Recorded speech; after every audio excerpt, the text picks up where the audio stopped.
The deeper you go, the creepier they get. You're about to travel to the darkest ocean depths and check whether this claim is true. Are the creatures living there as scary as people think? You go 120 feet down underwater. Pay close attention to the bottom under your flippers. Oh my, what's that terrifying face half hidden in the sand? That's the northern stargazer. You can meet this fish in the eastern United States. It buries itself in the sand until unsuspecting prey gets near. Then, the nightmarish creature electrically shocks the poor animal and dines on it. You are moving deeper to 240 feet under the surface. That's where you spot a colorful, puffy creature, no more than 1 foot long. It's the sarcastic fringehead. At first, the fish seems to be harmless. Only unless it's provoked. When this animal is agitated, it opens its huge mouth to fend off predators. This defense tactic is a sight to behold, both surprising and frightening. Luckily, the fish is no threat to people whatsoever. The creature you see next can comfortably live in shallow waters, but you meet it at a depth of 900 feet. You don't even need to wonder why the animal's called the Game of Thrones brittle star. Unlike starfish that slowly crawl across the seabed, this creature moves fast. It wriggles its long, flexible arms to get from point A to point B. Its body is protected by a hard calcium carbonate shell. Also called snake stars, these creatures are tiny and easily fit in nooks, cracks, and small crevices in rocks. At a much greater depth of 2,000 feet, you come across the giant squid. For a long time, it was thought to be a creature from legends rather than a real animal. The giant squid was first caught on camera in 2001, and it's exactly as big as its name implies. The creature's eyeballs are the size of soccer balls, and the squid itself can weigh up to 600 pounds. Almost 3,000 feet below the surface, you get spooked by another creepy-looking animal. It's somewhat red and rather small, no longer than 1 foot long. As you approach the creature, it looks rather docile, or maybe just indifferent. The vampire squid, that's the animal's name, looks like an umbrella with tentacles. It doesn't even produce ink, so you leave it alone. Soon after that, at a depth of 3,200 feet, you meet the cookie cutter shark. This creature is a parasite. It attaches itself to big fishes, dolphins, whales, and sometimes even people. Then, using its neatly arranged serrated teeth, it gouges out cookie-sized pieces of meat. This nasty glowing animal doesn't grow larger than 20 inches and lives in the ocean twilight zone. At a depth of 3,300 feet, the light becomes a rare and valuable thing. The animals living that far away from the surface have to evolve unusual features to survive. That's how the barrel-eye fish ended up with a transparent head and 2 super-sensitive barrel-shaped eyes. Right now, pretty much like always, they're pointed upward, allowing the fish to see potential prey and you. Almost 4,000 feet below the surface, you see something droopy and saggy. The blobfish doesn't have a skeleton or any muscle. Its jelly-like flesh lets the creature survive incredible water pressure. Despite its appearance, the blobfish is an ambush predator. It usually lies very still on the bottom, waiting for unsuspecting prey to swim by. You go a bit deeper and spot a creature that looks particularly ghastly. The goblin shark senses prey with its snout. The creature's terrifying jaws are attached to elastic ligaments. When some animal comes too close, the shark catapults its mouth forward to catch it. If your mouth could do the same, you would be able to eat things dangling 7 inches away from your face. Even deeper than that, at 5,000 feet, you notice another member of the shark family. The frilled shark looks like an overgrown eel, but its gills are lined with red fringe at the edges, hence the name. The creature's horrifying mouth has 25 rows of razor-sharp backward-facing teeth, 300 in total. The shark prefers to hover in the water, waiting for its prey to come closer. Then, it charges at it like a snake. Suddenly, you see something glow brightly like an electric bulb. But after coming closer, you recoil in horror. The creature looks like an upgraded eel equipped with oversized teeth. That's the deep-sea dragonfish that can live at a depth of 6,000 feet. Chemical processes going on inside the fish's body produce an eerie red glow. This glow is used to communicate with other fish. At the same depth, you meet another deep-sea inhabitant. Its most prominent feature is its huge mouth. Thanks to it, the gulper eel can swallow its prey whole. Its stomach can expand to a terrifying size when it needs to fit something large. At a depth of 6,600 feet, you come across an angry-looking creature with a fishing rod over its head. It's the deep-sea anglerfish. The animal has an unusual dorsal spine, even though it's worn only by females. It protrudes above their mouth and has a lure on its tip, some luminous flesh that baits prey. The anglerfish has such a big mouth and its body is so pliable that it can swallow animals twice its own size. You're 7,000 feet down when you see another fish that's glowing in the dark. The black dragonfish is a sly creature. It has its light-producing organs arranged along its belly. The spooky creature also has gleaming flashlights next to its eyes. They help the animal find prey and attract potential mates. At the same depth, you also spot an enormous pillbug. But unlike the critter you can find in your garden, this one is at least 20 inches long. That's the giant isopod, and it is, indeed, related to the roly-poly, as well as crabs and shrimps. These creatures may look somewhat scary, but they're harmless. They feast on other deep-sea animals only after those have passed away. At a depth of 13,000 feet, you notice the ocean floor has become a bit fluffy. That's because it's covered with zombie worms.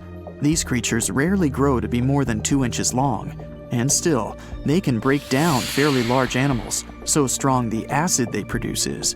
The worms' feathery appearance makes them look like plants, but the truth is, these creatures munch on rock-hard bones of the world's largest animals, such as whales. The grid-eye fish almost scares you out of your mind soon after that. This creature has a pair of large greenish oval plates on the top of its head and no eyes whatsoever. Experts believe that these bony membranes detect light coming from predators, saving the fish's life. You're now 3 miles down below the surface, and that's where you spot something bizarre on the bottom. It's definitely a fish, but it's standing on the ocean floor on 3 long, rigid legs. Ah, it's the tripod fish. Curious rather than scary. This creature has adapted to the almost complete darkness by giving up on its vision. It has to rely on vibration and touch to sense prey. And then, the fish uses its fins as hands to transport food directly into its mouth. You don't have time to go any deeper before you spot the faceless fish. This slightly off-putting creature has no eyes, and its mouth, smiling a Mona Lisa smile, is underneath its body. For the first time, the faceless cusk, which is the creature's official name, was seen more than a century ago. The next time it happened was only in 2017. Once you've reached a depth of 6 miles below the surface, you see deep-sea cucumbers. These bizarre creatures are much bigger than their shallow water relatives. They spend most of their time on the sea floor. But if they need to escape predators, they are able to swim away. Deep-sea cucumbers have bright purplish coloring, tiny feet, and tentacles that surround their mouths. Cute. The question is, why do these deep-sea creatures look so scary?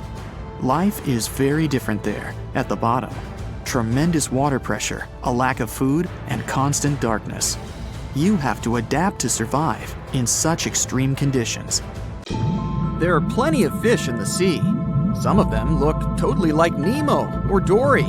Then there's the butterfly fish and fancy guppy, which is indeed really fancy. And then there's... What on earth is that? I would definitely not pay for a diving experience to see this guy. The anglerfish has the unofficial title of the ugliest animal in the world, but I wouldn't dare to break that news to it.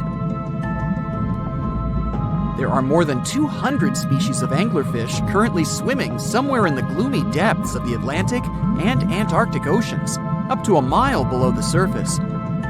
Some of them prefer different living conditions, the shallow tropical environments.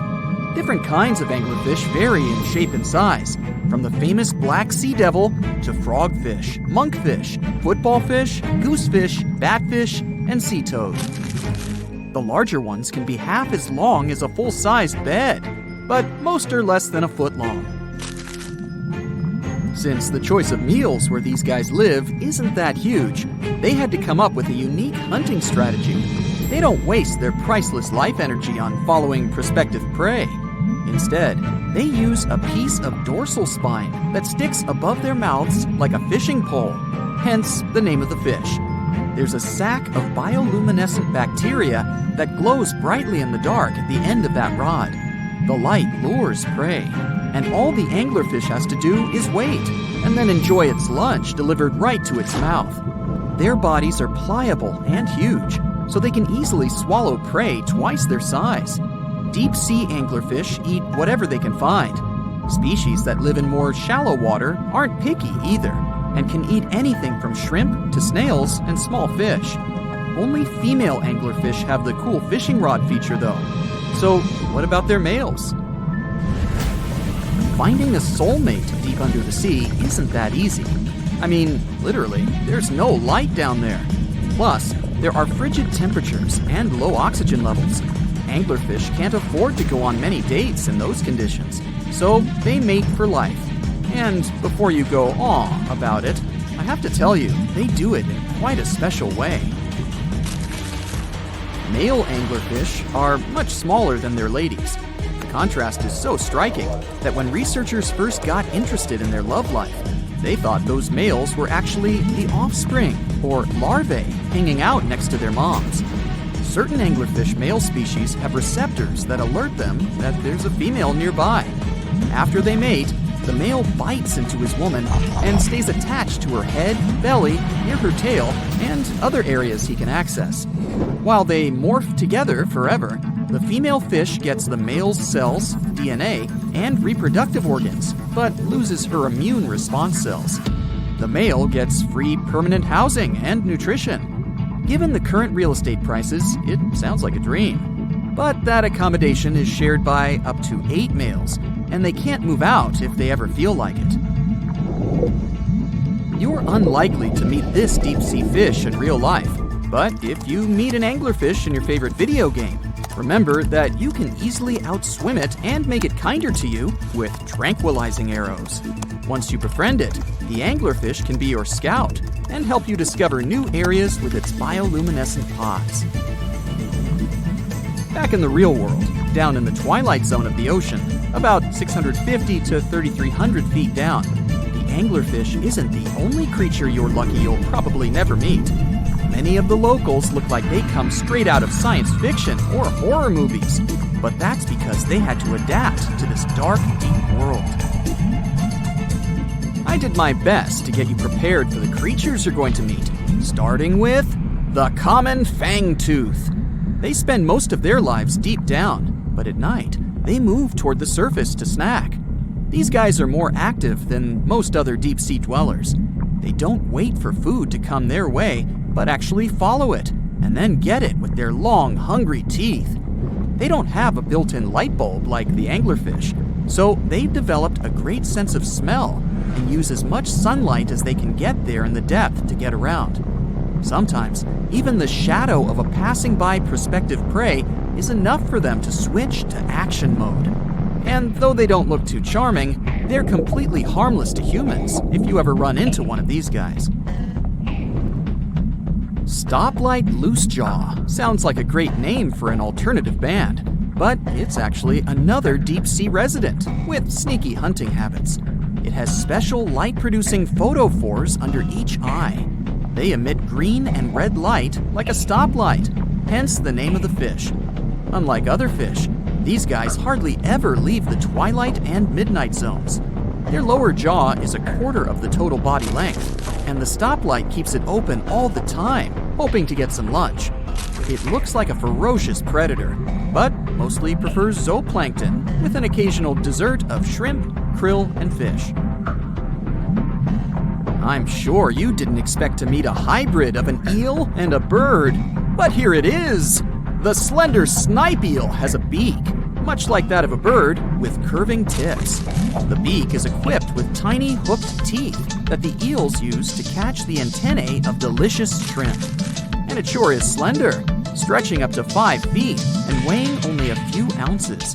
Scientists don't know all of this guy's secrets, since it's pretty tricky to study in their natural habitat. But it looks like they only produce offspring once in a lifetime, and then pass away. Glass squids like to take it easy in life, and literally go with the flow. They're filled with a solution which is lighter than water, so they don't have to make any effort to move around the deep sea, looking for food and partners. These creatures are transparent, so they blend into any landscape and don't even cast a shadow while moving. Talk about a great survival tactic. If danger finds it anyway, it can transform into a lumpy ball, pushing its head and tentacles into its mantle cavity. It can also release ink into the mantle and go from transparent to black. The same ink can protect it against hungry whales and seabirds. Another tactic they use to scare off predators is to activate their light-emitting organs around their eyes. I'm getting hungry. Maybe I can snack on this sea cucumber. Ouch, it's moving! So I guess it doesn't belong in a salad after all. These soft-bodied fellows live in all parts of the ocean, from shallow waters to the deep underwater world. Most of them slowly move around with their tiny feet, but some crawl around by flexing their bodies. Sea cucumbers can shed their internal organs when there's a predator approaching. Those sticky organs distract the intruder, and the happy cucumber moves on and just grows the organs back. What's that glistening in the distance? Looks like someone dropped gems in the water. That's a sea sapphire, also known as the most beautiful animal you've never seen. Some males of this type of copepod can change color from deep blue to purple, red, or gold. 1 second later, it's gone. And it's back, shimmering bright. The secret to this magic is that their bodies are transparent and reflect light differently at certain angles. It looks like it's their way of communicating between each other and attracting mates. Female sea sapphires don't have the same superpower, but their eyes are bigger compared to males, probably to spot them from a distance. Males roam wild and free, and their ladies stay in the crystal palaces of strange barrel-shaped jellies called salps. Look at this pretty creature. It looks cute and totally harmless. But you should know that appearances are deceptive, and the blue-ringed octopus is an extremely venomous species of octopus. In fact, they are one of the world's most venomous marine animals. These creatures are found in tide pools and coral reefs. Despite their small size, a mere 5 to 8 inches, they're very dangerous to humans if provoked. Their venom contains a powerful neurotoxin called tetrodotoxin. When the animal feels threatened, its first instinct is to flee. But if the threat persists, for example, if you don't give up the idea of picking the octopus up, it will go into a defensive stance and display its blue rings. If the octopus is cornered and touched, it may bite its attacker, and it can end very, very badly. Tetrodotoxin causes severe consequences, and sometimes results in total body paralysis. When the victim is fully aware of the surroundings but unable to move, the victim remains conscious and alert, but because of the paralysis, there's no way of signaling for help or indicating distress. Interestingly, in its chilling mode, the blue-ringed octopus looks brown or even pale, but once it feels endangered, it switches on its psychedelic pattern. Such a response is called aposematic behavior. In simple words, it's when an animal flashes bright colors, warning others that, should they take a bite, they won't live to tell the tale. Of course, the blue-ringed octopus isn't the only dangerous animal that looks harmless out there. For example, look at this creature. This animal looks super cute, fluffy and soft-looking. The desire to touch it is irresistible. Watch out. The sting of the hairy caterpillar can pack a serious punch. It's called the puss moth caterpillar, or asp. Hidden among that luxurious fur, there are venom spines equipped with stinging cells like jellyfish. People react very differently to caterpillar toxins. Some may develop more severe reactions than others. Plus, how bad the consequences are also depends on the thickness of the skin in the affected area. In most cases, the unpleasant sensations and rash go away in a few hours or sometimes days. The next animal on our list is the poison dart frog. There are more than 170 species of these frogs, and funnily enough, not all of them are actually poisonous. Those which are secret extremely dangerous toxins through their skin. On the bright side, the frogs never use these toxins for hunting or attacking. They only have them for self-defense. Experts aren't sure, but they suppose that the frog's ability to produce these toxins might come from a diet rich in toxin-containing animals, for example, centipedes or ants. Indigenous peoples in Central and South America have been known to rub their arrows and darts on the frogs in order to give them a poison tip. The main thing you need to keep in mind: if you touch a poison dart frog, seek assistance immediately. Especially if you've come across the golden poison dart frog, it's the most toxic one. The flamboyant cuttlefish is the only known venomous cuttlefish species. This creature has incredibly poisonous muscle tissue, despite its tiny 2 to 3 inches at most frame. Watch out for a dark brown underwater animal with 2 tentacles and 8 arms. It's also likely to have purple and yellow around its arms.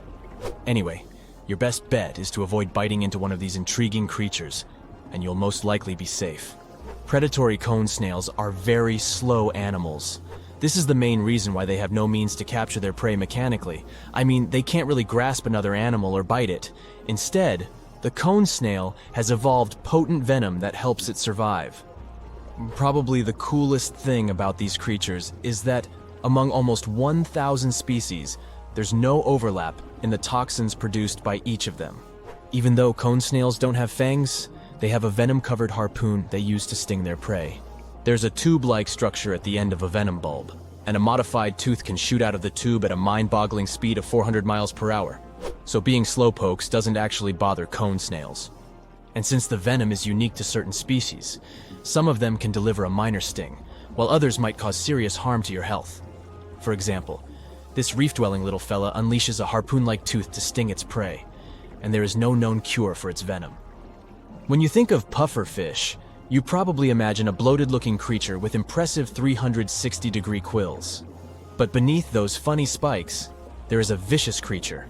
And the most dangerous part of this creature is its poison, which is considered to be one of, if not the, most dangerous and potent in the world.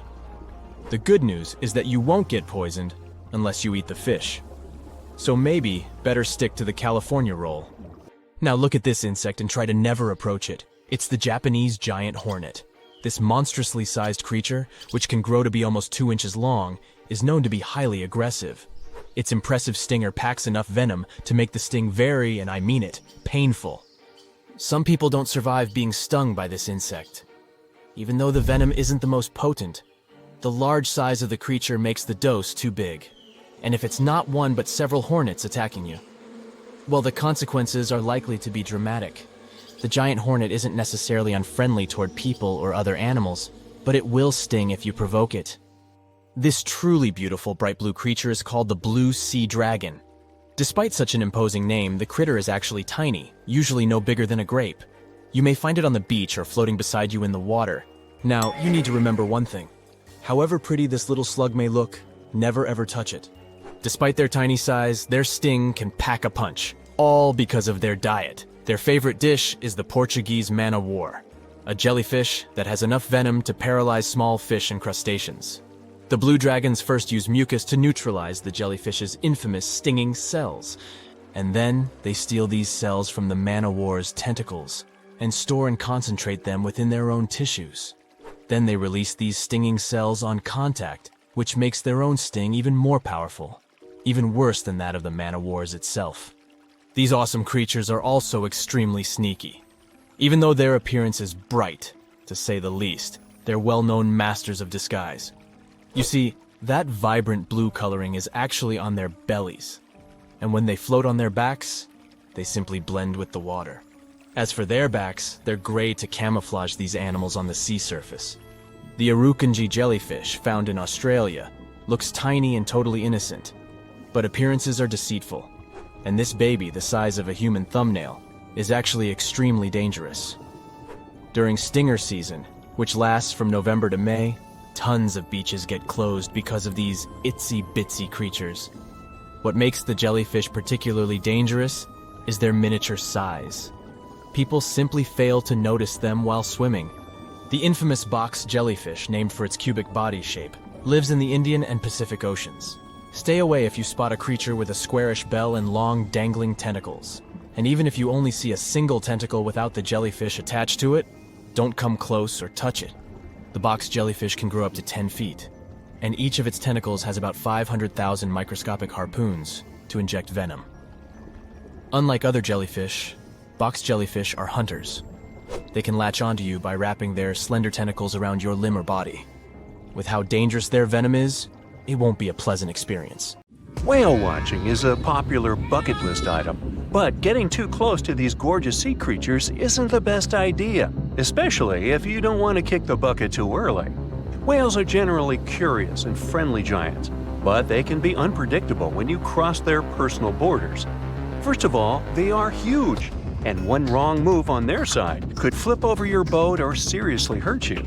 Second, they are wild animals, and like any other wild animals, they can carry certain infections they could transfer to you if you get into direct contact. Plus, they have strong parental instincts, so if you approach their young by accident, they might think you want to take them away and will act accordingly. It is only safe to observe whales from the sea when you're accompanied by an experienced expert, both for your own good and for the good of the whale. Now, sometimes whales and dolphins strand themselves on the shore for reasons scientists still can't explain. Quite recently, over 200 whales have been found on a remote beach in Tasmania, Australia. A rescue team rushed to the location to save the whales, half of which were still alive. The rescue operation was really complex due to the remote location. The locals were trying to help the whales, covering them with blankets and pouring buckets of water on them to keep them alive. This mutual effort of regular people and professional rescuers helped save around 100 whales. As to why this happened, one theory says the stranded whales might have had a leader who had some problems with orientation and took the whole pod to the wrong place. The Australian box jellyfish looks just like any other jellyfish you've probably met in the sea. But don't let these creatures deceive you. They're considered the most venomous marine animals. Box jellyfish got its name because it does look a lot like a box. Unlike other kinds of jellyfish that float with the current rather than swim, this creature can reach a decent speed and choose its own direction. And here comes the scariest part. It has tentacles covered with tiny darts loaded with poison. People and animals that get unlucky enough to have a rendezvous with those tentacles face some pretty scary and sometimes even fatal consequences in just a matter of minutes. Before you decide to cancel your vacation by the ocean, you should know that only a few out of the 50 species of box jellyfish have venom that is lethal to humans. Woo! There are some not-so-dangerous species living in warm coastal waters worldwide, and the lethal ones reside in the Indo-Pacific region and northern Australia. Good day, mate. A blue-ringed octopus likes to pretend its only outstanding feature is the psychedelic color, but it can quickly and easily take away your life. This cute-looking sea monster likes to spend its time in the soft, sandy bottom or shallow tide pools and coral reefs. It normally hides in underwater crevices among shells or debris. If you somehow manage to find and disturb it there, the octopus will show you its signature blue rings as a warning signal. And if you don't get the hint, it will introduce you to its other signature feature, a venom 1,000 times more powerful than cyanide. One octopus has enough of it to do away with 26 people within minutes.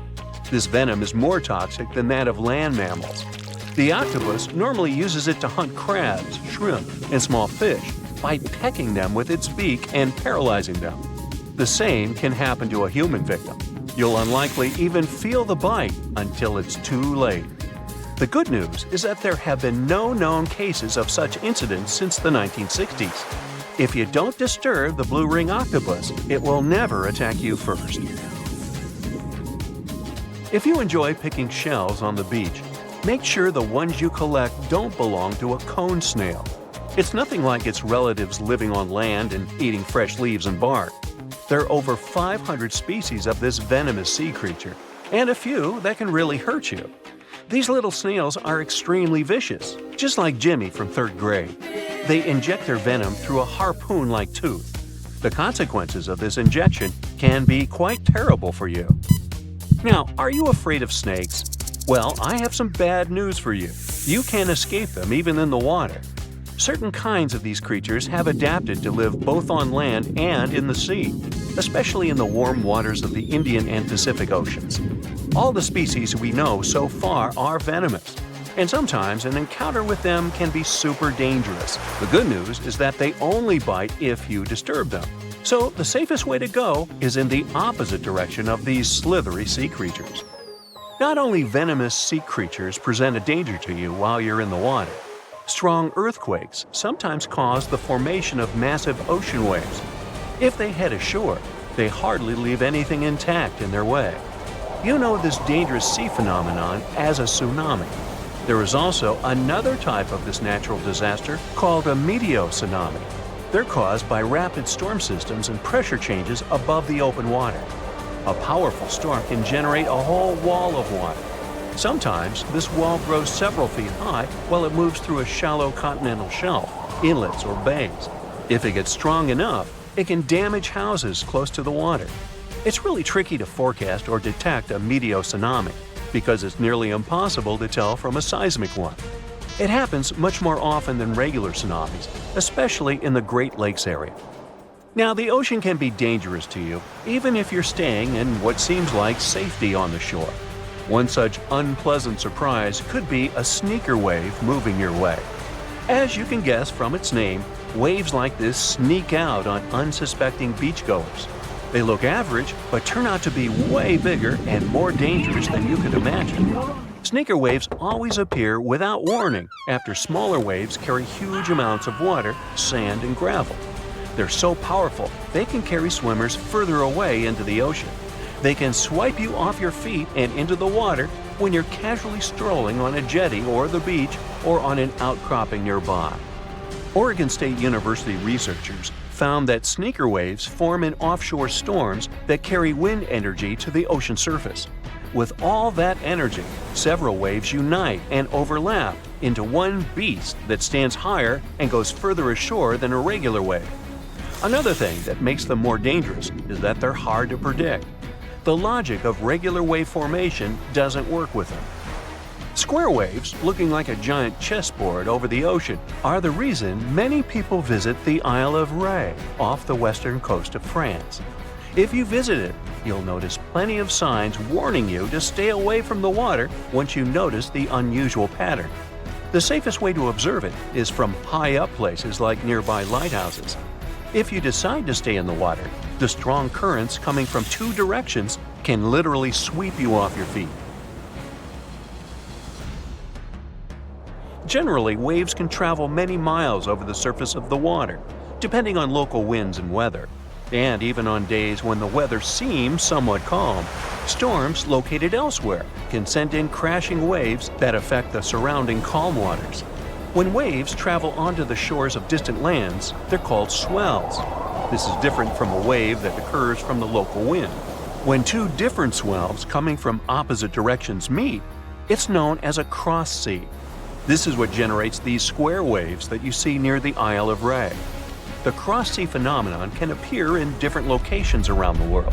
The Isle of Ré is one of them, thanks to specific wind and weather patterns that create the perfect storm, which makes this cross-sea so beautiful and well recognizable.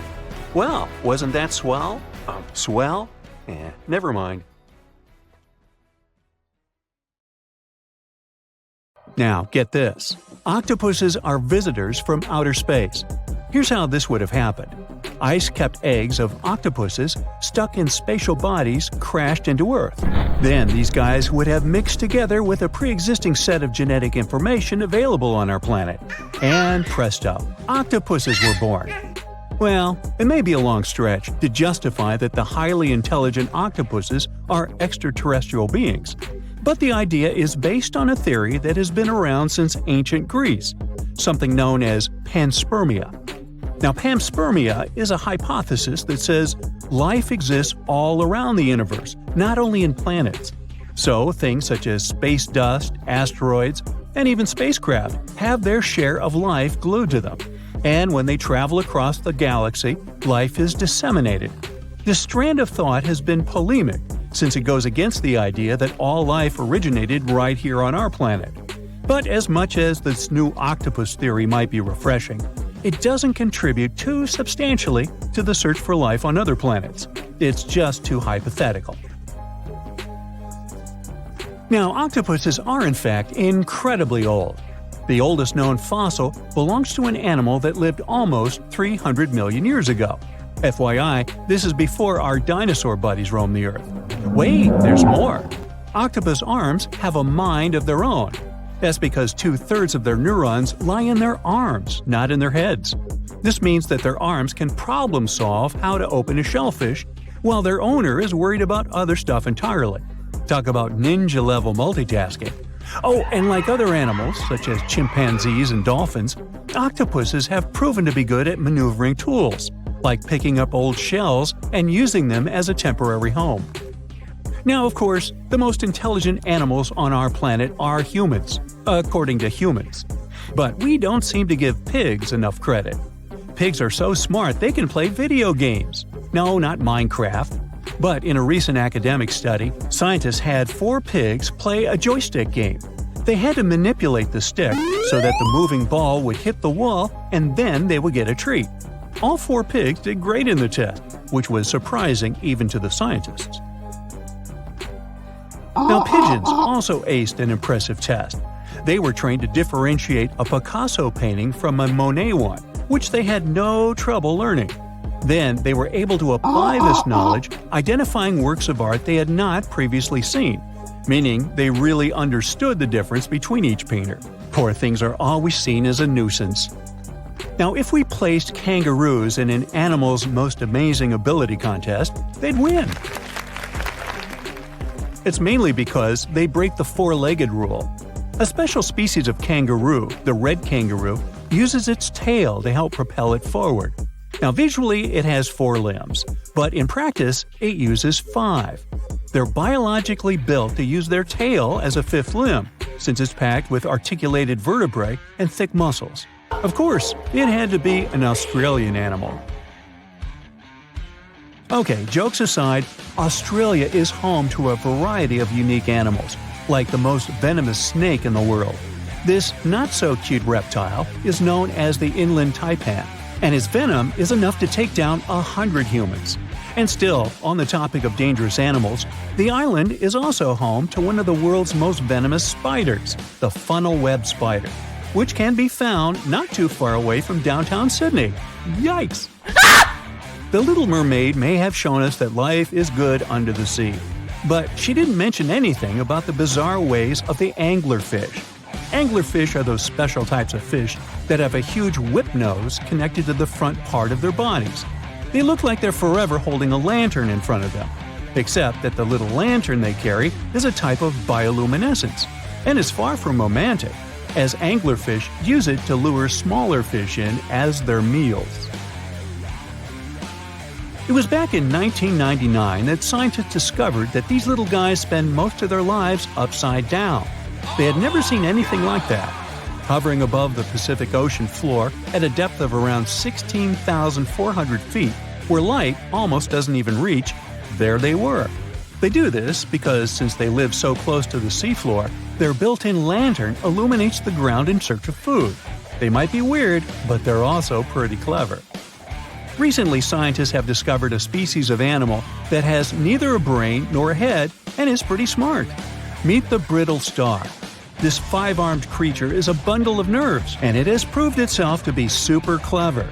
In a recent experiment, scientists would dim the light while they fed brittle stars their favorite treat, yummy shrimps. After 10 months of conditioning, these babies would creep out of hiding as soon as the scientists turned off the light in the room they were in. Surely they were expecting to enjoy a delicious meal. Now, we really shouldn't judge a brain by its size, or lack of brain in this case. There's something known as the orange cat behavior, and apparently it's not just a meme. So far, scientists have been able to understand that coat color is connected to a feline's gender. And since orange is an X chromosome, Orange cats are usually males, like Garfield. The so-called orange cat behavior describes ginger cats as agents of chaos. Again, pretty much like Garfield. However, there haven't been any conclusive studies on whether coat color and cat behavior are truly linked.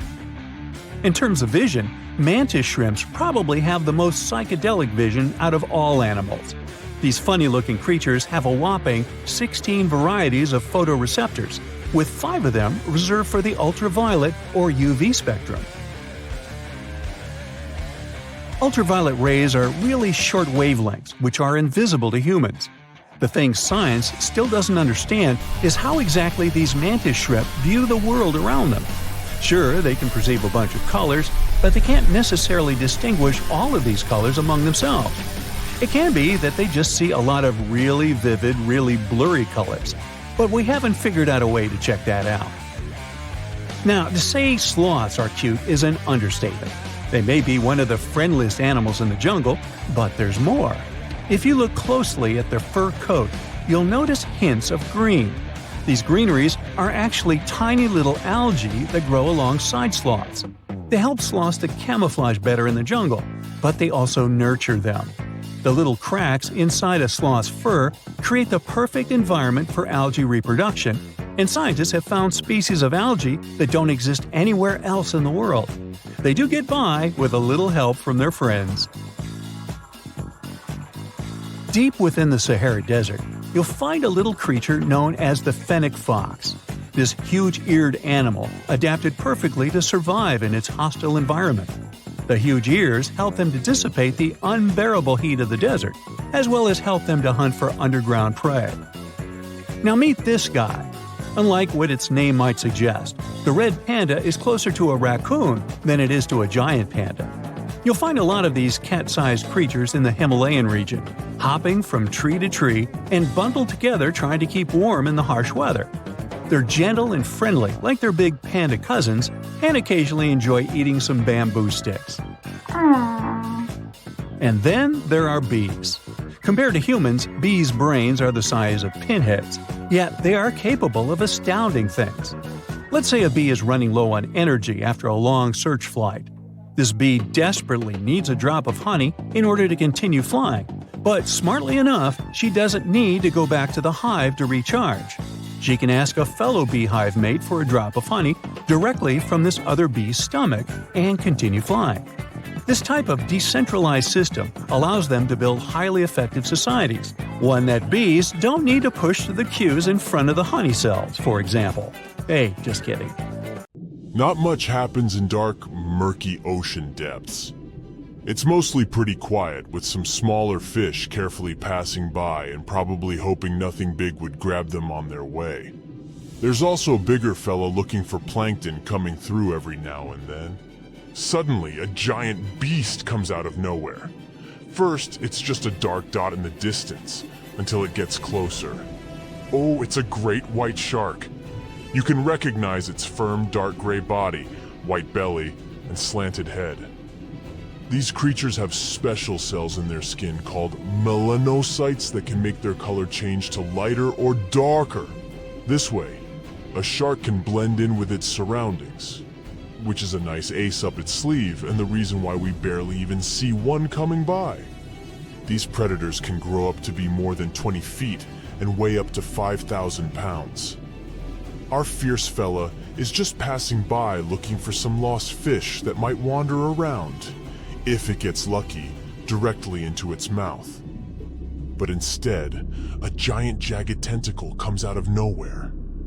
The great white barely escaped it, and quickly swam a little further to see what was happening. A giant squid comes out of the depths. Its eyes, as large as dinner plates, are looking straight at the shark, while its soft body is getting closer. A challenging prey, but hey, why not try? Most of the time, these creatures eat shrimp, fish, and other squid, but sometimes they like to really treat themselves, so they go after small whales. A shark will do too. I know you'd expect these creatures to be way smaller, or that's at least how I comfort myself when I swim a little further from the shore where my feet can't touch the bottom anymore. but they can weigh 600 pounds and be 40 feet long. The great white shark is the biggest predatory shark on our planet. Check out its long and sharp teeth. It definitely has the biggest smile down there in the ocean. Great whites have around 300 teeth, but they don't use most of them for biting. Instead, they have a special system where new teeth grow all the time because they need to replace the ones that get worn out or lost. And they have a really powerful bite, over 20 times stronger than ours. Considering all that, you might think a great white shark has nothing to be afraid of in the ocean. But looking at its gigantic enemy, we can't be so sure of that anymore. Octopuses only have 8 arms. Squids 2, but they also have 2 additional tentacles. They're similar to their arms, but suckers on the arms go along most of their length, while tentacles have suckers only at the ends. This squid has probably hundreds or even thousands of suckers. There are squids without these suction cups, but in that case, they have rotating hooks, or a combination where these two work together. Hooks catch prey, and suckers stick on it so it doesn't get away. Squids have teeth too, plus they have this special part called a radula. It's like a tongue, but with teeth on it. The teeth are tightly packed together and are difficult to remove. When food is passed to the radula, the teeth chew it into small pieces. This is important because squids have sensitive body parts near their throat, so they need pieces of their food to be very small. Their bite may not be as strong as the great white sharks, but it's still quite powerful. For instance, way stronger than a lion's. They also have glands that produce venom and use their beaks and radula to inject the venom into their prey or a creature that's coming after them. Wow, these squids are really equipped better than expected. And they're also way longer than the great white, which gives the squid more room to attack it with its long tentacles from a distance and seize it. Giant squids usually live at depths of 2,950 feet, while great whites prefer to stay at depths of about 650 feet. But we'll try to keep the competition fair. Let's say these two meet in a territory where water pressure won't hurt or bother any of these animals. The great white is circling around the squid. It moves a bit faster than the squid. Its swimming speed can reach 25 miles per hour when the animal is submerged, and it also has short bursts of speed when it can move at 35 miles per hour. Giant squids move at around 25 miles per hour. Just for comparison, an average human swims at 2 miles per hour. But with its length, the giant squid has more room to attack the great white shark with its long tentacles from a distance. They can stretch for 33 feet to snatch the prey. And look, it's really trying. But it ain't that easy. Not only is the great white big and fast, but it also has special sensors called the ampullae of Lorenzini. It's a good tool to detect prey and generally stay safe in the ocean. But the squid is definitely no joke. It has activated its special defense mechanism and released thick black ink. The great white is confused. The ink is like a smoke screen, which gives the squid enough time to get away. The shark can't see its opponent anymore. The squid is getting closer, and the poor great white has no idea from which direction. It's time for the final move. Even if the great white manages to catch the squid can detach parts of its body as a last resort to protect itself.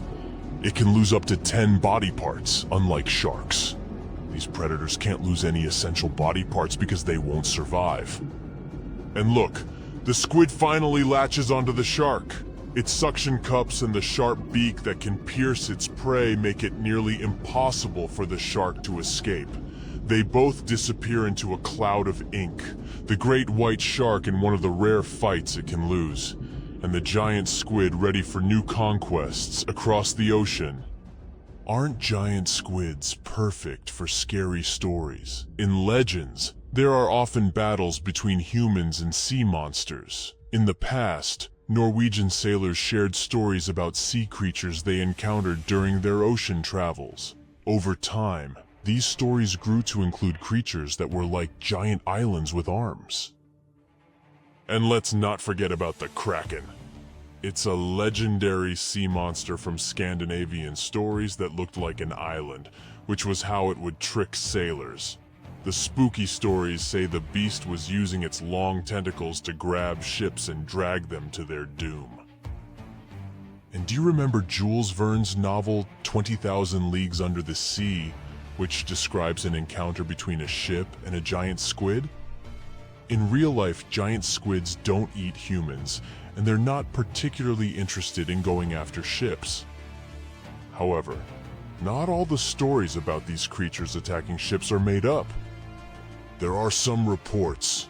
For example, in the 1930s, something attacked a Norwegian tanker, the Brunswick, 3 times. And yes, it was indeed the work of a giant squid. Fortunately, the squid couldn't grip onto the ship's steel hull, so it ended up getting caught in the propellers.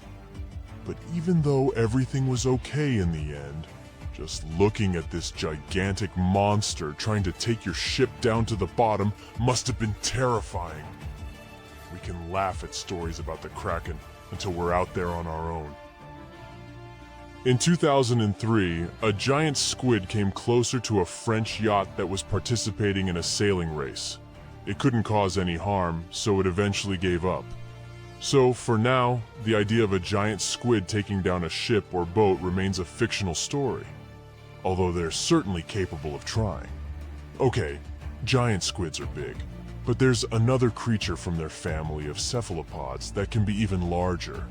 It's called the colossal squid, and one that was found weighed 992 pounds, hundreds of pounds more than the giant squid, 606 pounds. And they can stretch their tentacles for up to 45 feet. Scientists and sea biologists say that the mass of squids on the planet exceeds the mass of all people. Keep this fact in your mind while you listen to the story of the Kraken. So no one knows exactly what this giant sea monster looks like. But according to the stories of old fishers and taverns, the records of travelers and legends, the Kraken looks like a giant squid. If so, it has the squid's anatomical properties and reproductive functions. And this is a big problem for us. A female squid can lay anywhere from 3 to 100,000 eggs. Even if most of them don't survive, it's still a lot. Many of these creatures live in the ocean's dark depths that people haven't yet fully explored, and it seems we'll know more about squids soon. The metabolism of these creatures is accelerating thanks to the increase in water temperature, and this causes population growth. Scientists call squids the weeds of the seas because of their rapid reproduction. They can potentially exceed the population of all fish and mammals. Perhaps there will be so many of them soon that they won't have enough food on the ocean floor. They will begin to migrate closer to the surface, small squid and monstrous giant ones. There may be a Kraken among them, or a few, or even tens, hundreds of thousands. And if this happens, humanity and all animals on Earth will face a huge problem. As the kings of nature, people can easily invent poison to destroy Krakens. But how to spread this poison? Giant squids, along with ordinary fish, dolphins, whales, seaweed, and phytoplankton, will suffer if it gets into the water. More than half of the world's oxygen is produced by the ocean.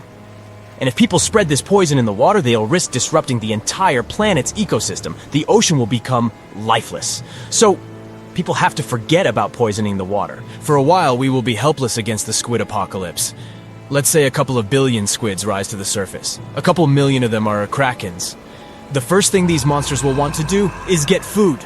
Lunch for them can be both shoals of fish and massive whales. And no one can stop them. Even if megalodons existed, they wouldn't be able to resist the giant tentacles and strong beaks of Krakens. The fish population in the ocean has declined. This means that people can't go fishing anymore. We can catch fish in lakes, rivers, and seas, but it's not enough. Seafood has become very expensive all over the world. A fish tank with goldfish is a luxury. Of course, humans learn to catch giant squids, which solves the problem of hunger in some areas. The profession of a squid catcher is becoming prestigious all over the world. This kind of fishing is dangerous and requires a lot of strength and courage. The second problem is sea travel. Every day, people transport millions of tons of cargo across the ocean. Huge businesses and economies of entire countries work thanks to such transportation. But now, Krakens swim close to the surface and make any voyage dangerous. One monster can quickly destroy a small ship. 10 or 20 Krakens are able to sink a giant cargo vessel. This leads to a reduction in logistics chains. Communication between continents is now maintained by air. The number of flights is increasing. Plane tickets are rising in price. Travel is becoming too expensive. This leads to a reduction in the number of tourists in some countries, which disrupts their economies. There are more Krakens and less food. Resting on a beach also becomes dangerous. Aggressive, hungry giant squids can come ashore to catch sunbathers. All shores are fenced. Swimming is forbidden. Of course, scientists invent some things to fight squids. Sound barriers, for example. Every ship is now equipped with a device that launches powerful ultrasonic waves into the water. They scare away all the fish and clear the way for boats. In the beginning, it helps, but then Kraken stop fearing it. Ultrasound only angers them. They pounce on ships and break sound barriers. Another thing that scares them away is sunlight. For millions of years, Krakens have been living on the dark ocean floor. Their eyes are used to the darkness, so they fear the bright light. During sunny weather, ships move freely. But as soon as the sun goes below the horizon or clouds obscure it, sea monsters come out of the ocean depths. It doesn't help much because it's impossible to sail across any ocean within a single sunny day. In addition, there is no guarantee that you won't get caught in a storm when the sun is hidden behind the clouds. That's why people invent powerful floodlights. They direct their beams at monsters' heads and drive them into the dark depths. Such projectors are expensive because they require a lot of energy. Only some ships can afford such a device. And while people seek more effective ways to fight Krakens, squids multiply, and this becomes the solution to the problem. The ocean is running out of fish. Food is not available on land. Like a snake devouring its tail, squids start fighting with one another. The water foams, and squids cling to each other with tentacles. Big Krakens defeat smaller monsters. Their population is shrinking. A few giant squids the size of the Eiffel Tower survive after long battles. And when the fight is over, little squids come into play. Billions of cephalopods pounce on giant Krakens. They are like flies clinging from all sides. Giant monsters can't fight them. Great, the problem with voyages is solved. Large ships can set sail, but it's still dangerous for people to swim in the sea since tiny monsters are still hungry. Logistics chains have been restored, but fish are still scarce in the ocean. Squids, like parasites, don't allow other creatures to dominate, and here, scientists come to help fish. Let's go back to our reality for a second. There's such a thing as a gene drive. It's a substance that changes the genetic code of living creatures. For example, scientists have implemented a gene drive in mosquitoes that cause malaria. Biologists changed the genome of these insects, so some female mosquitoes became infertile. Then these females spread the gene throughout the mosquito colony. As a result, more insects that couldn't conceive appeared. They continued to spread the gene, and this went on until the population reduced significantly. A gene drive is a low-cost way to get rid of invasive species of insects or rodents. Thus, scientists can control the population of entire species. But such actions can be dangerous. If some animal disappears, it can disrupt the whole ecosystem and lead to the disappearance of other animals. In the case of mosquitoes, nature didn't suffer much. So scientists use a gene drive against squid. But why couldn't they do it from the very beginning? Ordinary squids didn't pose a threat, and their average life expectancy is from 3 to 5 years. If scientists had launched a gene drive, then in 7 years all small squids would have disappeared. But it wouldn't have worked with Krakens. According to myths and legends, one such monster can live for several hundred years. Now, when small squids have solved the problem with large ones, a gene drive comes into play. It takes several years to get rid of the squid. The ocean ecosystem begins to recover. People take fish and marine mammals from seas and rivers and transfer them to the ocean. The population of whales, sharks, octopuses, salmon, and hundreds of thousands of other species is growing. But then another threat awakens in the depths of the ocean. It turns out that when squids and krakens lived on the ocean floor, they didn't let even more terrible monsters move to the surface. Now that all arthropods have disappeared, new monsters are breaking free. First, marine earthquakes begin. But then, scientists discover that it's not the seabed shaking. Those are the backs of giant crabs. Hundreds of thousands of armored monsters with claws are rising to the surface, and this time, they can come ashore.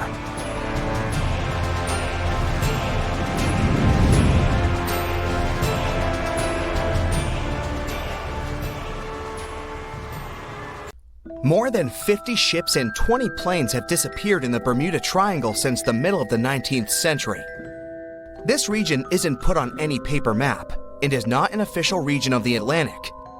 This massive water area is located not far from the southeastern coast of the US and still scares many sailors.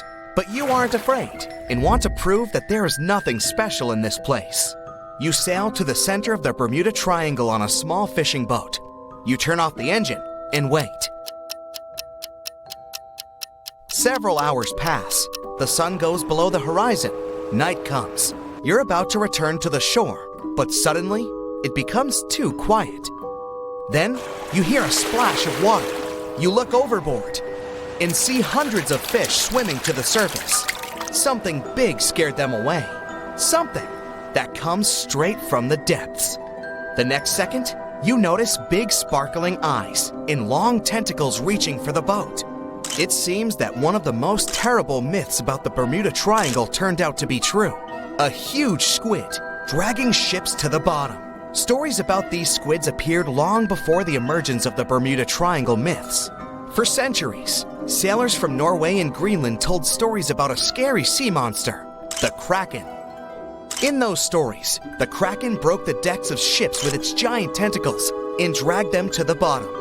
The approach of this creature is impossible to see since it's coming to you not from the side, but from below. But all these were just stories. Only in the 19th century, scientific evidence of the existing of these monsters appeared.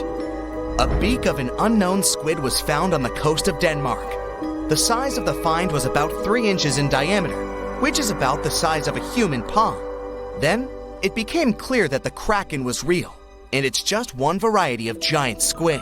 Since then, more than 21 species of giant squid have been described, but the first video with this monster was recorded in 2004 in the waters of North Atlantic, not far from the Bermuda Triangle.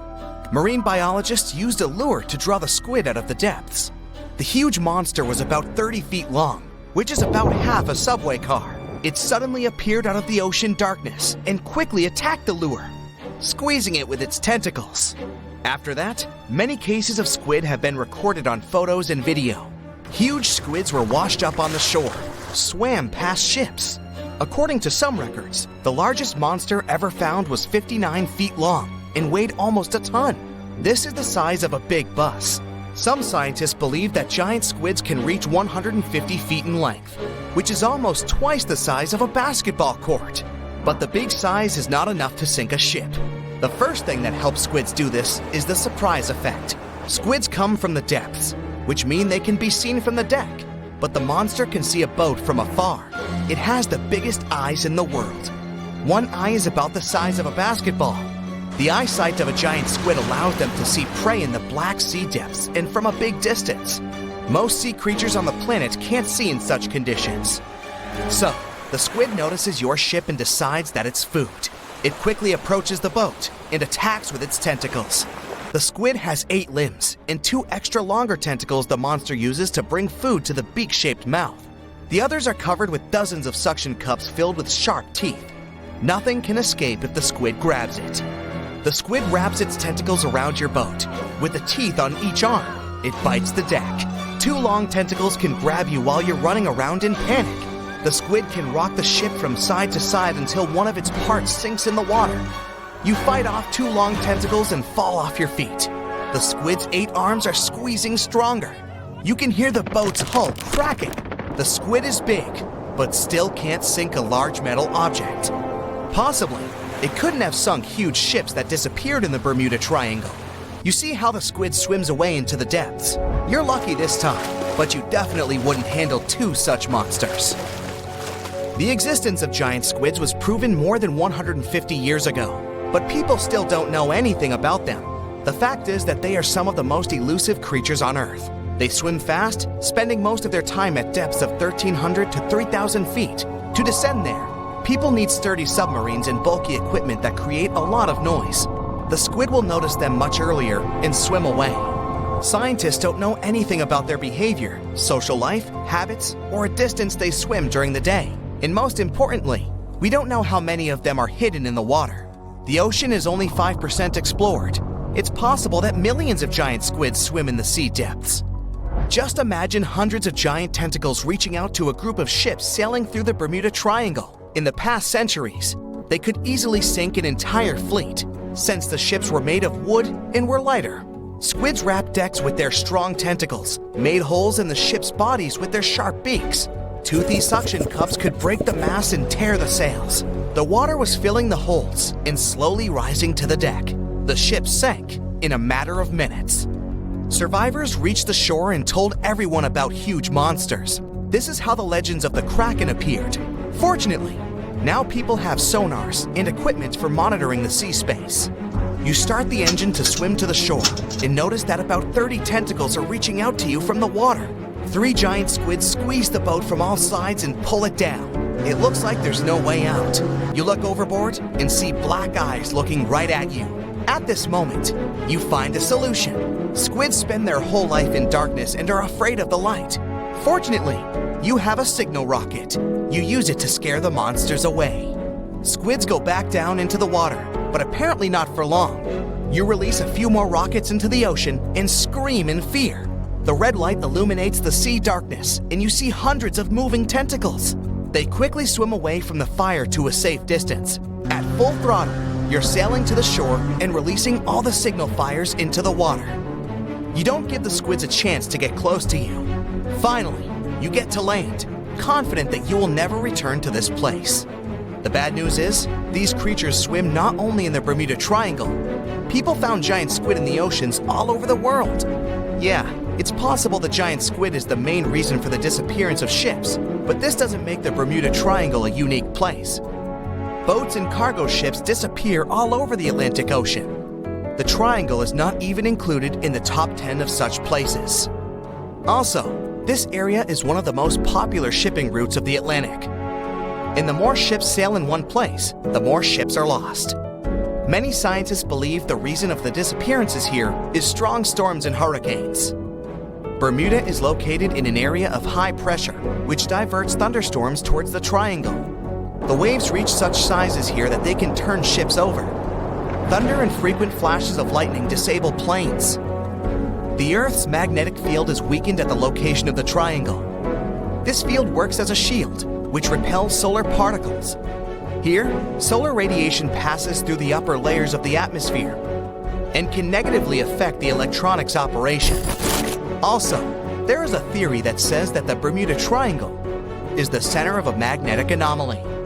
But scientists made many checks of the magnetic map of this region and haven't found any oddities.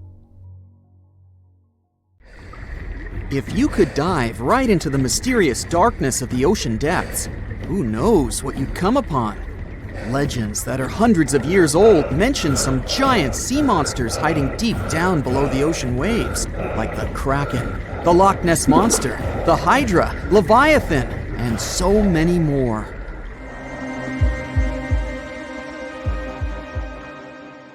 Okay, no one has ever seen such monsters, but there are still weird and unusually big sea spiders, squid, worms, and many other animals that grew way more than we'd expected.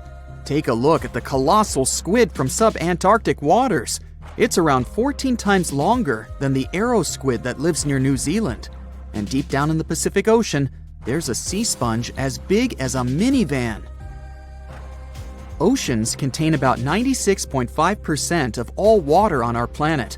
Up to 80% of all life on Earth we've discovered is under the oceanic waves. We haven't explored, mapped, or even seen more than 80% of the ocean. In fact, we've mapped Mars better than we have the ocean bottom. The pressure down there is insane, and it would make you feel like you're holding up almost 50 jumbo jets. And temperatures at such depths are extremely low. Conditions deep below the oceanic surface are harsh, so creatures that live there need to adjust. That's why many of them grew very, very big to survive. Creatures that live in cold, dark depths are so big because of a phenomenon called deep-sea gigantism. The deeper you go below the oceanic surface, the less sunlight there is. That's why the temperatures drastically fall.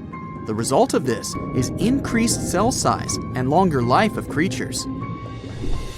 Also, these creatures don't have as much oxygen as the marine animals that live in shallower parts, and their food sources are minimal. Much of the food they get comes from shallower waters, and only a little bit trickles down to the deeper parts. And when there's not enough food, being large is an advantage. Larger creatures can move farther and faster to find something to eat. Their metabolism works slower. They don't digest the food that fast, so they can store food and conserve energy for hard times when they can't find anything to eat. They don't need to regulate their body temperature either, which also helps them save some energy, which they can then transfer to other body processes. They mature more slowly and later than those living in shallow waters. The majority of fish species that dwell in deep waters live 30 years or even more. Orange ruffy fish, on the other hand, live up to 150 years. This fella grows 24 feet in length and weighs up to 1.5 tons. But it grows to be so big for centuries. They start looking for partners when they're 150 years old, and they can also live this long because there are not so many predators at such depths. Also, there are no humans or other things that can disturb them or endanger their existence. At such depths, the environment is pretty stable, so many animals there are like living fossils, because they probably haven't changed in millions of years. The first 650 feet of the ocean's depth are considered to be the open ocean. The majority of the marine life we've discovered lives there, since that's the area the sun can still reach. And then, as you continue going deeper, you reach the twilight zone. It seems like nothing lives there. But at about 820 feet, you see a small oasis of ancient life blooming. For example, there are sea lilies, animals that have been living at such depths unchanged for millions of years. Coelacanths, another living fossil, have been living in the ocean for more than 360 million years. Hagfish haven't changed in a very long time either, for over 300 million years. This creature lives at depths of 5,500 feet. They evolved before the rest of the vertebrates, which is why this is the only living animal without jaws or a spine, even though it still has a skull. Deep-sea creatures can't survive in shallow waters. They've evolved to live in depths under bigger hydrostatic pressure. Humans and other organisms that have internal spaces filled with gas would end up crushed if we could go to such depths. That's why deep-sea divers always need to wear special dive suits designed for surroundings with higher pressure, even though they're not going that deep to the areas where these giants live.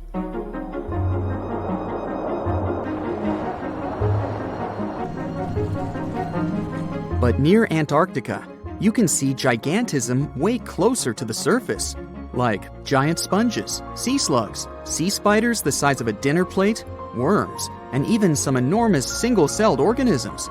They all tend to chill in shallower waters. Scientists are not sure why exactly, but they think it could have something to do with oxygen. Giant species use just a little oxygen, and the waters around Antarctica are pretty rich in it, which means there's hardly any limit to these animals growing bigger and bigger. Back to deep-sea creatures. As mentioned, they had to adjust to strong pressure, so they almost don't have any air gaps in their body at all. They're mostly water-based, and since water is incompressible, which means it's not something you can compress, it helps them stay unaffected at such high pressure. But because of all that, if they were to go up towards the surface, they'd probably swell up, maybe even explode. Just look at the blobfish, the one that takes the title of the ugliest animal in the world. It looks normal deep down below the surface, where its natural habitat is. But when it gets up to the surface, where the pressure is 120 times lower, it changes its shape. The blobfish doesn't have a skeleton or muscles, so without high deep-sea pressure, it ends up being all floppy and saggy. The dark oceanic depths are not just scary to watch, but to listen to as well. In 1997, scientists were trying to find underwater volcanoes located off the South American coast. During their travels, they recorded one of the loudest noises ever registered. It was pretty weird, too. It was so loud, even sensors from more than 3,000 miles away managed to pick it up. They later called it the bloop. It took them 15 years to conclude the sound came from an ice quake. That's when seismic activity breaks frozen ground. Water at the bottom of the ocean is not always extremely cold. There are hydrothermal vents on the seafloor, and the water that comes out of them can be up to 750 degrees Fahrenheit. Powerful pressure, yep, the same one that would crush you, is something that doesn't allow the water to boil. There are hundreds of animal species that live near deep-sea hydrothermal vents. Some of them, such as tube worms, are not like anything we have seen before. These worms absorb chemicals from vent fluids. That's how they feed bacteria that live in them. And in return, those bacteria give them the carbon the tube worms need to survive. 2/3 of all of the coral species scientists discovered live in dark, deep, and extremely cold parts of the ocean. Some even live in parts that are 3 miles deep. They can survive at low temperatures, such as 28 degrees Fahrenheit. Some of these cold water corals are more than 8,000 years old. They form amazing structures that can rise up to 115 feet tall. The deep is not just a mysterious world of unusual creatures. The landscape under the oceanic surface is magnificent too. The canyons hiding there make even the Grand Canyon seem small. For instance, check out the one located in the Bering Sea, the Jemchug Canyon. Its vertical relief is more than 8,500 feet deep. That's huge. The largest ocean waves are not the ones you can see from the shoreline. They occur under the surface, and they're called internal waves. They take place between two water masses that have different densities. They travel at speeds of thousands of miles per hour and can be 650 feet tall. Most of the ocean is still shrouded in mystery, whether we're talking about dark corners or creatures that are hiding in the depths. But sometimes it gives us a peek into scary things it hides in its cold, dark depths. Like when you hear on the news that there are some deep-sea creatures washed ashore after a powerful storm once again. Some just look weird, while others are real monsters that live at depths of more than 3,300 feet. The coldest and deepest parts of the ocean have created one specific phenomenon called gigantism. So, sea spiders, squids, worms, and many other animals, mostly invertebrates, or creatures without backbones, they're all way bigger and scarier than the versions we see in the more shallow areas. In the Pacific depths, you can see a sea sponge as large as a minivan. Or what about the colossal squid that lives in subantarctic waters and is nearly 14 times longer than the arrow squid, a type that mostly lives in New Zealand? Researchers found many of these underwater monsters in the abyssal zone of the ocean. Back in 2021, the researchers showed images of the giant phantom jelly. It was at a depth of 3,200 feet. Its tentacles were 33 feet long. Wow, I wouldn't like to face that one on the beach. It probably eats only small fish and plankton, but it can swim to depths of more than 21,900 feet. And down there, this giant jelly doesn't have enough food. How does it survive then? Scientists haven't figured it out yet. And there are even more questions related to the giant squid, the biggest one ever found. This monster is 43 feet long, with a weight of nearly a ton. Imagine if those tentacles would grab your car, or something like that. They would smash it like it was a toy. There's no light in the abyssal zone. Sun rays just can't penetrate that deep. So there's no algae or underwater plants there. Local animals mostly eat snow. Marine snow is not like the regular one you build a snowman with. It consists of any small flakes or remains that fall from the surface of the ocean. Maybe even some leftovers that animals up there couldn't eat. So it's not much, but apparently it's enough for for very large creatures that hide deep down there, like giant squids. Squids that generally live at such depths don't bother going after their prey. They just wait until the poor animal swims right up to their long tentacles and falls into a trap. It may not be the best method ever, because not many animals will even swim into these dark, cold parts, but it's the method that saves energy. A giant squid eats only 1 ounce of fish daily, which is approximately 45 calories. That's nearly 50 times fewer calories than an average person should eat per day. So when a squid gets 1 fish, it saves it for a couple of days. I hope giant squids won't get the idea to go to the surface and look for food when there's not enough of it in the abyssal zone. And I hope even more that giant Greenland sharks won't get that same idea. You can find them at depths of up to 7,200 feet. They're twice as slow as we usually walk. They swim at a speed of 1.12 feet per second. Their slowness is part of the energy-saving mechanism that creatures down there need to survive. But they can speed up in the form of short bursts when they need to catch prey. But they kinda change their diet from predator to scavenger, considering their environment. There will be more leftovers falling from the surface than animals to go after. Greenland sharks grow just 0.4 inches per year, and they're mostly 20 feet long, which means they live for a very long time, sometimes up to 400 years. They also have a slow metabolism, and that's one of the main factors for their long life, too. Greenland sharks like to spend their time in cold waters. They're adapted to that, since their tissues have specific chemical compounds that prevent the forming of ice crystals all over their body. That means they have some sort of natural antifreeze. So what makes them so big? Scientists are still not sure, but some theories try to explain it. There's this thing called Kleiber's rule that says bigger animals tend to be more efficient. Just take a small fish and compare it to a whale with a mass hundreds of times bigger. The whale has a greater metabolism. It conserves energy more efficiently and loses less of it to the surroundings through heat. Moving on. Bigger animals can ingest bigger prey. They're more likely to go through tough issues in their environment or defend themselves from predators going after them. Also, the body gets bigger when temperatures are lower. The Greenland shark is a perfect example. So are giant sea spiders. Sea spiders are generally common, and you find some very small ones at 0.04 inches. But in deeper parts of the Antarctic, they become 3-foot-long giants. They grow so big because the cold water has more oxygen. That way, more of it diffuses into the animal's body, and that allows it to grow bigger. Yeah, both as a creature and a nightmare. And how about this giant tube worm? Researchers found it accidentally while they were exploring the mysteries of the Pacific Ocean floor. They stumbled upon unusual hydrothermal vents. Volcanic heat is a thing that gets them going.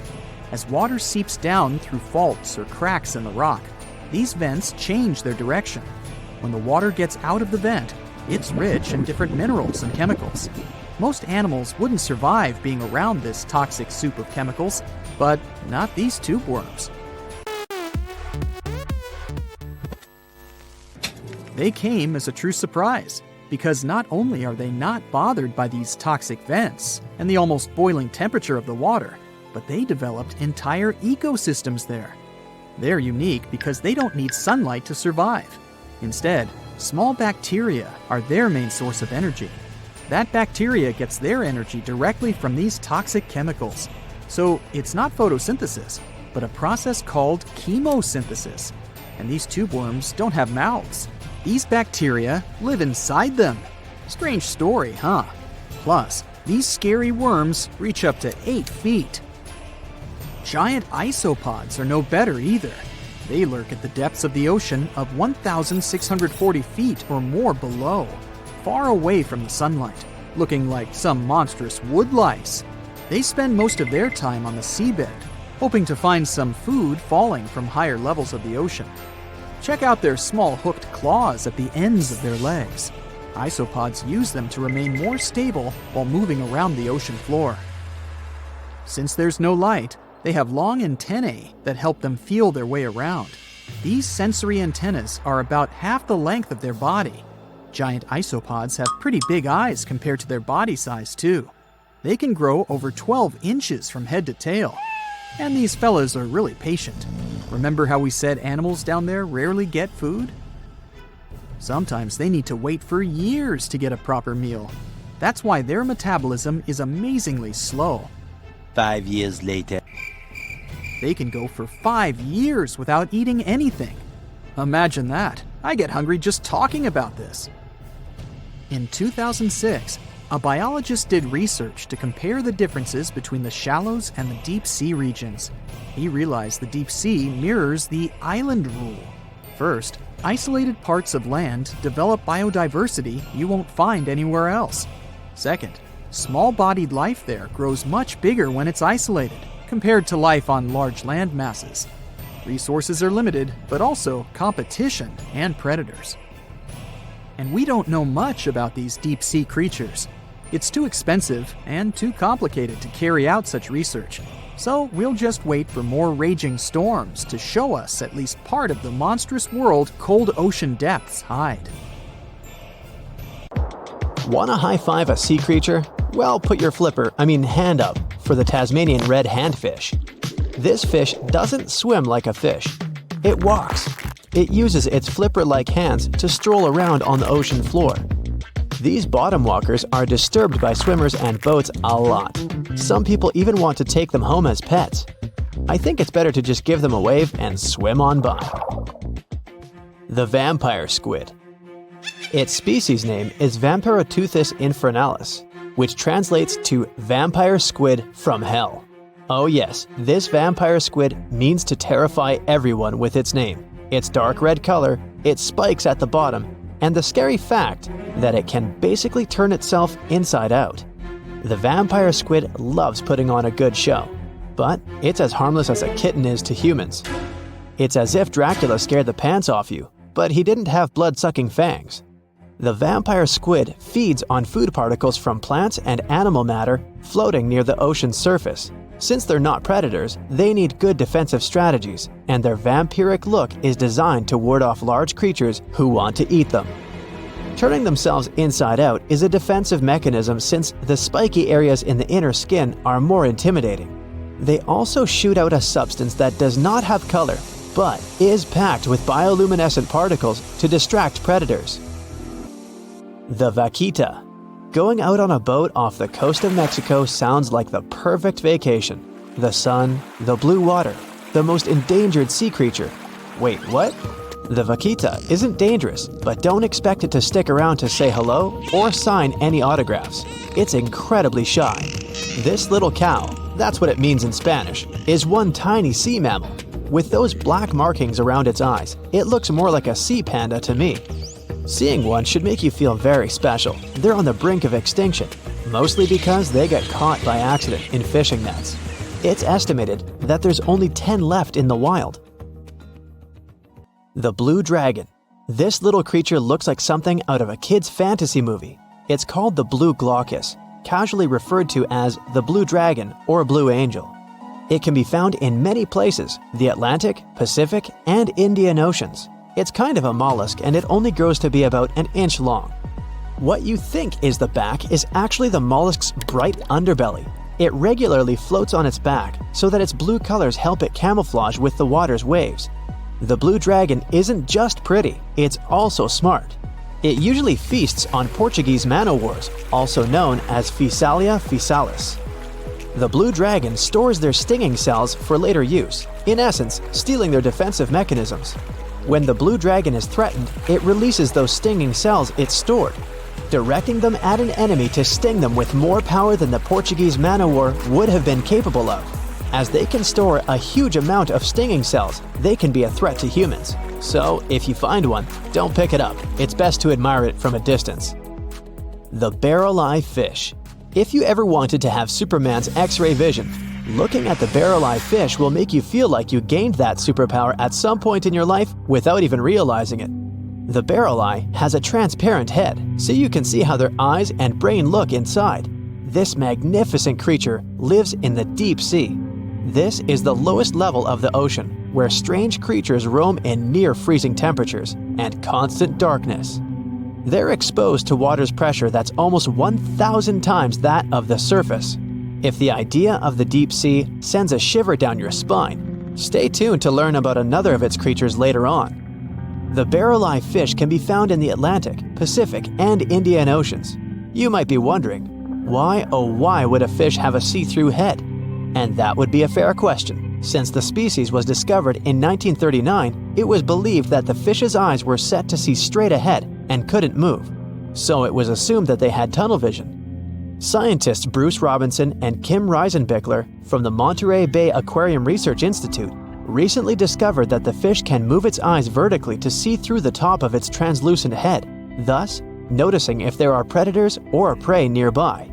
The transparent head also allows more light to enter so they can detect prey better. It's believed that the barrel-eye fish eats jellyfish and small fish species. If you dive in the ocean at night, you might be lucky enough to see how orange ball corallomorph blooms in the dark. But make sure to be quick because as soon as you turn on your flashlight to take a good look, it will retract its tubes back into itself. The megalodon. The whale shark isn't the biggest shark known to humans. If the entire shark species were a kingdom, the prehistoric megalodon would be the ruler of the sea. Megalodon roamed the ocean a long time ago. About 15.9 to 2.6 million years back between the early Miocene and late Pliocene eras. While they've long been extinct, people are still amazed to learn about these gigantic sea beasts. Megalodon could reach anywhere between 45 feet to 60 feet in length with jaws more than 6 feet wide. A fossil of a tooth that once belonged to a megalodon measured at 7 inches. Needless to say, I'm pretty stoked that these guys have long been extinct. But there's still some adventurers out there hoping to meet this monster one day. The Dumbo Octopus. This adorable creature, or creepy creature, or however you want to see it, is officially called Grimpoteuthis. More casually, it's referred to as the Dumbo octopus, named after the Disney character. Though Dumbo, the elephant, not the octopus, was teased for his big ears, it's highly unlikely that this adorable octopus gets teased by its water neighbors. They are the deepest living octopuses, living in the deep sea, and you know how scary that place is. They're only about 8 inches tall and spend their days hovering just above the seafloor eating snails, worms, and other food they find in the current or near ocean vents.